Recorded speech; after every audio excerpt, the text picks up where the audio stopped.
wasn't real happy with the appearance of my 2018 Level 1 Performance Package GT, and I wanted the car to have a more aggressive look, so I went about to make a few changes to it.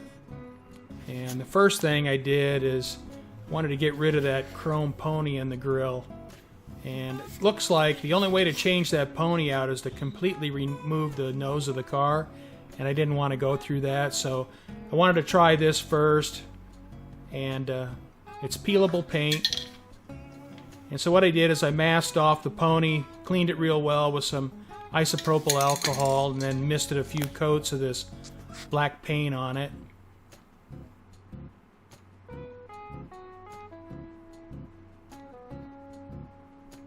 And I think the black grille looks much more aggressive. I like that a lot better.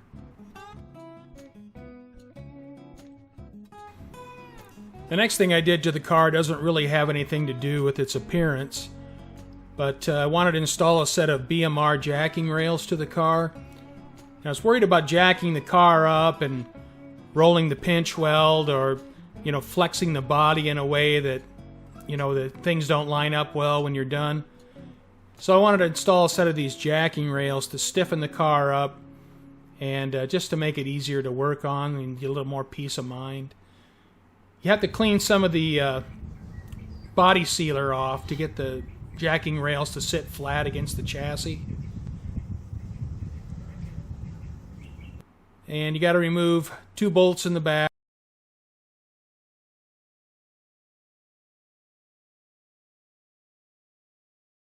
There they are. Those are the bolts for the back. You got 2 in the back, 2 in the front, and each side has its own jacking rail. One side's a little bit longer than the other, so they'll only fit one way. And it's a real easy install. It took, well, I know it took less than an hour. And then I torqued the bolts to 41 foot-pounds per the instructions. And the next step in changing the appearance was to change the springs out.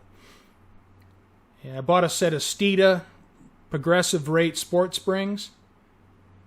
And they're supposed to drop the front by 1.25 inches and the back by 1 inch.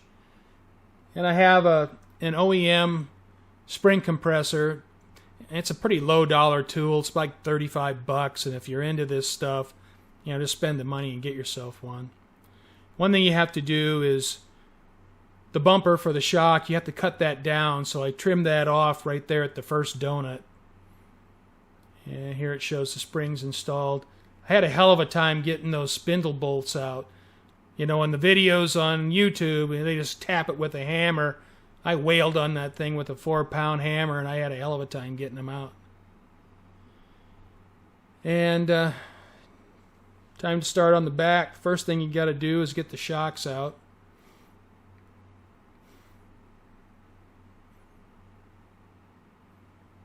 And it's got those little studs there for the shock mount. Since they're gas shocks, they want to fully extend, so you have to compress them a little bit, and those studs there help hold the shock mount in place. Brake line's got to come off. ABS line's got to come loose. In past experience with cars, the rears were easy. It wasn't necessarily so with this. I'll clean and paint that area because with the new wheels I'm going to put on, that'll be visible. Got to lower the subframe, get the springs out. And some good videos on YouTube. CJ Pony Parts has a good video, and I think American Muscle has one too. So I just followed what they did. And you want to jack the control arm there, rear control arm, to the front of the control arm. That way it'll push the front and back of the subframe up at the same time.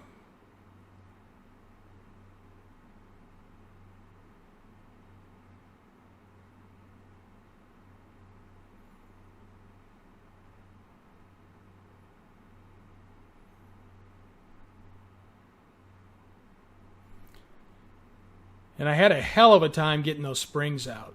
And I mean, it was hard.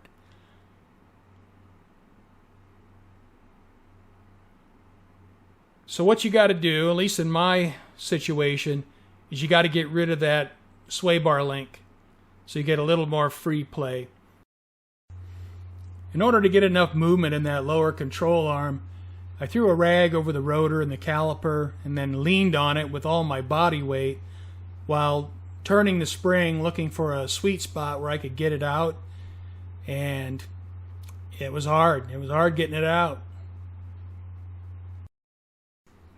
When I installed the Steeda rear spring, I took the rubber donut, the upper donut, the bumper, and I put that in place first and then slid the spring in. I found that worked pretty well and was a lot easier to get the spring in.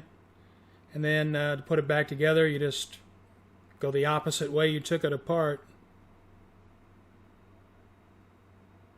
The rear shock bumper needs to be trimmed down. I just cut off that bottom donut with a razor blade.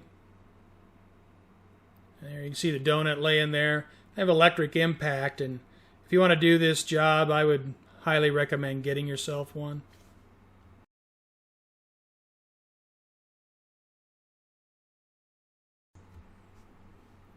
I bought some American Racing Blockhead wheels. The rear wheels are 20 by 10.5, and the front wheels are 20 by 9. Then I put a set of Nitto 555 G2 tires on it. The rear tires are 295/35 20s. And I think they're 28.1 inches tall, and that's surprising how tall they are. Front tires are 265/35s, and I think they're 27.3 inches tall, which is still a pretty tall tire.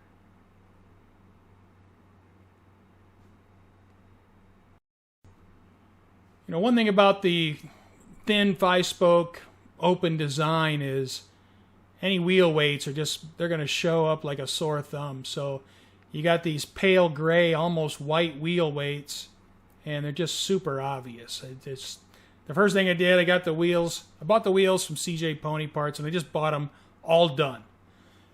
So I just ready to bolt on. And then you pull them out of the box and you look at those wheel weights, and that's just not going to do. So I had some cast blast in the garage, and I use that on the Firebirds every once in a while. So I decided to hit the weights with some of that and kind of match the cap up to the spokes. And of course, you can't really go by the cap, but you know it's going to be fairly close. I taped everything off and gave the weights a little squirt of paint.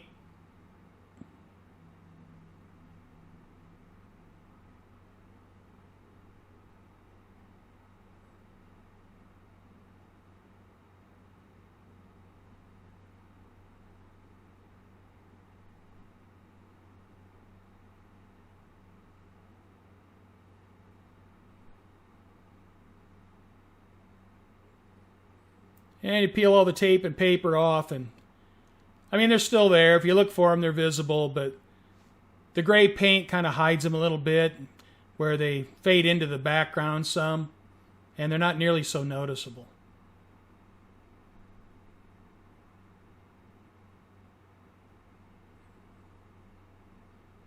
Well, here it is. My GT has brand new attitude. It's lowered. It's got those beautiful American Racing wheels on it. It's got the black grille. Really like how it looks. Just a huge difference than the way it did look. I like it much better.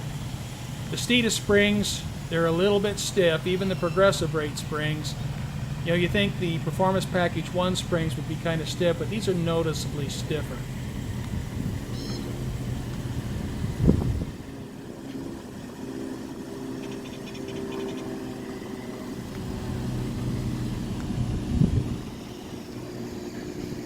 You know, once again, I'm just really happy with the way it looks. It just looks like a completely different car. And you know, you have a Performance Package GT, it should look badass. And now it does.